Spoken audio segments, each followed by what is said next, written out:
In this video, learn about dynamic refresh rate and know how to manually change the refresh rate of your Windows 11 device. The dynamic refresh rate feature on your Windows laptop helps you conserve battery life. Windows 11 automatically modifies the screen's refresh rate to reduce battery consumption depending on the content of the screen. Press the Windows and I keys to bring up the Settings app. Now navigate to System. Click on Display.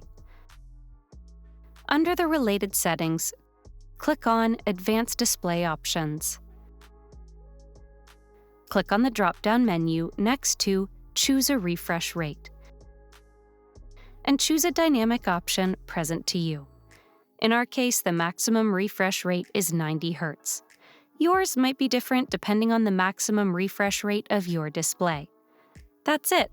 This is how you can manually change refresh rates on your Windows PC. For more tech tips and tricks like these, subscribe to Guiding Tech and discover one of these videos handpicked just for you.